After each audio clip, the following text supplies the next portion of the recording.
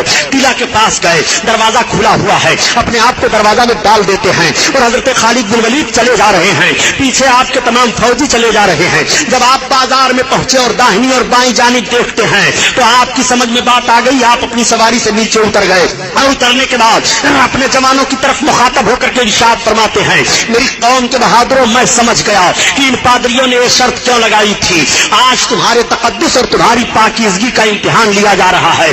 نوجوانوں سنو, انہوں نے اپنے بازار کو داہنی اور بائیں جانب حسین حسین لڑکیوں کو لا کر کے سجا دیا ہے. ان کا مقصد یہ ہے کہ جب نوجوان عرب گزریں گے ادھر سے اور ان کی نگاہیں اٹھیں گی تو ان کے ذہن و فکر میں ایک ایسا ماحول پیدا ہوگا, ایک ہیجانی کیفیت پیدا ہوگی کہ ان کا ذہن عیاشیوں کی طرف بھاگے گا اور ان کے قدم میں زلزلہ آ جائے گا, تلواریں ان کے ہاتھوں سے چھوٹ جائیں گی. میرے قوم کے بہادروں, آج تمہیں رسالت مآب صلی اللہ تعالیٰ علیہ وسلم کا کردار پیش کرنا ہے. میرے آقا نے ارشاد فرمایا ہے کہ جب چلو تو اپنی نگاہوں کو نیچی کر کے چلو, نبی کے فرمان پر عمل کرو, قرآن کے حکم پر عمل کرو. اب تم سب کے سب اپنی نگاہوں کو نیچی کر کے چلو, نہ کوئی داہنی طرف دیکھے نہ کوئی بائیں جانب دیکھے, میرے پیچھے پیچھے آؤ. ساری قوم گزرتی چلی جا رہی ہے, سارے نوجوان چلے جا رہے ہیں, نہ کوئی داہنی طرف دیکھ رہا ہے نہ کوئی بائیں جانب دیکھ رہا ہے, اور آواز آ رہی ہے نہ مڑ کر کے بے درد قاتل نے دیکھا تو اب رہے نینجا کیسے کیسے. سارے لشکری گزر جاتے ہیں اور سب گزر گئے تو وہ پادری حاضر ہوئے اور ان پادریوں نے کہا اے اسلامی لشکر کے سپہ سالار, ہم نے مان لیا کہ جب اسلامی نوجوانوں کے ذہن و فکر اور نگاہوں کے تقدس کا یہ حال ہے تو مذہب اسلام کے اور افراد کے پاکیزہ ماحول کا حال کیا ہوگا. اس لیے ہم نے مان لیا کہ اسلام پاک مذہب ہے اور اسلام ذہن و فکر کی طہارت دے رہا ہے, ہمیں بھی اسلام میں داخل کرو. پورے شہر کے لوگ کلمہ پڑھ کر کے اسلام میں داخل ہو جا رہے ہیں. میں عرض کرتا ہوں اے نوجوانوں, جب کل تمہاری نگاہوں کا تقدس سلامت رہا, جب کل تمہاری آنکھیں پاکیزہ تھی, کل جب تمہارے نظر و فکر میں اسلام کا شعور تھا تو مذہب اسلام بڑھتا چلا جا رہا تھا. آخر اسلام تیرے چاہنے والے نہ رہے اور جن کا تو چاند تھا افسوس وہ حالے نہ رہے. یہ تو تاریخ کا وہ واقعہ میں نے آپ کے سامنے رکھا تاکہ امانت و صداقت کی ایک جھلک آپ کے ذہن و فکر میں آئے اور آپ اس پر عمل کرتے ہوئے دکھائی دیں. میرے آقا صلی اللہ تعالیٰ علیہ وسلم کی عمر شریف 14 برس کی ہے اور 14-15 برس کے بیچ میں میرے سرکار امانت و صداقت کا لوہا مکہ میں منوا لیتے ہیں. عمر پاک میرے آقا کی بڑھتی جا رہی ہے, آگے میرے سرکار چلے جا رہے ہیں. جب آقا کریم صلی اللہ تعالیٰ علیہ وسلم کی عمر شریف 25 برس کی ہوئی, میرے آقا کی امانت و صداقت کا شہرہ پورے مکہ میں تھا. اس وقت مکہ میں ایک خاتون تھی جن کا نام حضرت خدیجۃ الکبریٰ ہے. حضرت خدیجہ دو اور شوہروں کی بیوہ تھی اور بہت مالدار خاتون تھی. ان کے پاس تجارت کا بہت مال تھا. حضرت خدیجہ نے چاہا کہ میں اپنے تجارت کے مال کو کسی دیانتدار تاجر کے حوالہ کر دوں تاکہ اس سے نفع میں بھی لوں اور وہ بھی نفع حاصل کرے. حضرت خدیجہ کی نگاہ جاتی ہے آقا کریم صلی اللہ تعالیٰ علیہ وسلم پر. حضرت خدیجہ کی جب نکاح سرکار پر گئی اور حضرت خدیجہ نے سرکار سے راہ و رسم پیدا کیا تو اپنے مال تجارت کو حضرت خدیجہ نے دے دیا اور اپنے غلام کو بھی ساتھ میں کر دیا کہ ان کے ساتھ تجارت کرنے کے لیے جاؤ, ان کی حکم عدولی نہ کرنا اور ان کے ہر قدم پر ان کا حکم ماننا. غلام بھی ساتھ ہو لیتا ہے. میرے سرکار تجارتی قافلہ کے ساتھ 25 برس کی عمر شریف ہے, حضرت خدیجہ کے تجارت کے مال کو لے کر کے جا رہے ہیں. میرے سرکار جب مال تجارت کو لے کر کے گئے اور منڈی میں پہنچے تو سب سے پہلے آپ کا مال بکا, سب سے زیادہ آپ کے مال میں نفع ہوا. نبی کونین صلی اللہ تعالیٰ علیہ وسلم جب مال تجارت سے واپس ہونے لگے اور سارا تجارتی قافلہ واپس آ رہا ہے, مکہ والوں کو یہ اطلاع مل گئی کہ تجارتی قافلہ واپس آ رہا ہے تو جن عورتوں کے شوہر گئے ہوئے تھے وہ عورتیں اپنے مکان کے چھتوں پر چڑھ کر کے دیکھنے لگی, بچے اپنے باپوں کو دیکھنے لگے, بہنیں اپنے بھائیوں کو دیکھنے لگی. تو حضرت خدیجہ کہتی ہیں کہ جب یہ اطلاع ہم کو ملی کہ تجارتی قافلہ آ رہا ہے اور سارے لوگ اپنے اپنے لوگوں کو دیکھنے لگے, شاہراہوں پر کھڑے ہو گئے, تو حضرت خدیجہ کہتی ہیں کہ میں بھی اپنے مکان کے چھت پر چڑھی اور میں نے بھی سوچا کہ لاؤ میرے مال کو تجارت کے لیے محمد لے کر کے گئے تھے, وہ بھی آ رہے ہیں کہ نہیں دیکھوں. چنانچہ حضرت خدیجہ کہتی ہیں کہ جب میں اپنے مکان کے چھت سے دیکھنے لگی تو سب میں اونچے محمد دکھائی دے رہے تھے. سارے لوگوں کے ان پر تو دھوپ پڑ رہی ہے مگر محمد کے سر پر بادل سایہ کیے ہوئے چل رہا ہے اور وہ جو آگے بڑھ رہے ہیں, سایہ آگے بڑھتا چلا جا رہا ہے. میرے سرکار تشریف فرما ہوئے مکہ میں تجارت کا حساب و کتاب ہوا, بڑا اچھا نفع ہوا. حضرت خدیجہ ایک روز خواب دیکھتی ہیں کہ آسمان سے چاند میری گود میں اتر رہا ہے اور وہ چاروں طرف پھیل گیا ہے. اس خواب کو انہوں نے اپنی سہیلی سے بیان کیا. ان کی سہیلی نے ان کے چچیرے بھائی ورقہ بن نوفل سے بیان کیا. ورقہ بن نوفل ان کے چچیرے بھائی تورات و زبور و انجیل کے بڑے بھاری عالم تھے. انہوں نے کہا اگر حقیقت میں خدیجہ نے خواب دیکھا ہے تو ان قریب نبی آخر الزماں سے اس کا رشتہ نکاح ہوگا. حضرت خدیجہ جب اس خواب کے تعبیر کو سنتی ہے تو سوچتی ہے کہ میں نے تو عہد کر لیا ہے کہ اب میں شادی نہیں کروں گی, میں دو شوہروں کی بیوہ ہو چکی ہوں, مگر وہ کون نبی آخر الزماں جن سے میرا رشتہ نکاح ہوگا. پورے مکہ کے لوگوں کا جائزہ لیتی ہیں. آقا کریم صلی اللہ علیہ وسلم کی مقدس صورت ان کے ذہن و فکر میں گھوم گھوم کر آتی ہے. حضرت خدیجہ کو اتنی محبت پیدا ہو گئی کہ کچھ ہی روز کے بعد حضرت خدیجہ نے سرکار کی بارگاہ میں نکاح کا پیغام دے دیا.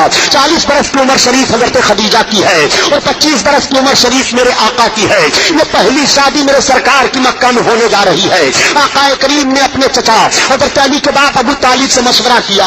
ابو طالب نے کہا ٹھیک ہے مجھے منظور ہے. خدیجہ شریفہ مانی جا رہی ہیں, خدیجہ طیبہ طاہرہ مانی جا رہی ہیں, خدیجہ ایک باوقار عورت تسلیم کی جا رہی ہیں. تم ان سے شادی کرنا چاہتے ہو مجھے منظور ہے. تمام خاندان کے لوگ اکٹھا ہو گئے. ادھر سے حضرت خدیجہ نے بھی اپنے خاندان کو اکٹھا کر لیا. ورقہ بن نوفل ان کی طرف سے بیٹھ گئے اور آقا کی طرف سے حضرت علی کے باپ ابو طالب بیٹھ گئے. اب خطبہ نکاح پڑھا جا رہا ہے. پہلے زمانے میں 4 طرح سے نکاح ہوا کرتا تھا, 3 طرح کا نکاح باطل قرار دے دیا گیا. اور جو نکاح اس وقت مسلمانوں میں رائج ہے یہی وہ طریقہ ہے جس طریقے پر میرے سرکار کا نکاح ہوا ہے. نبی آخر الزماں کا نکاح ہونے جا رہا ہے. مکہ کے سربراہ اردہ لوگ بیٹھے ہوئے ہیں. میرے سرکار دولہا بن کر کے بیٹھے ہوئے ہیں. میرے آقا دولہا بن کر کے جب پہلی بار میرے آقا کی شادی ہوئی بنے اور میرے آقا وہ دولہا بنے جب معراج میں تشریف لے گیا. خدا کی قسم دونوں کا دولہا بننا بے مثال ہے.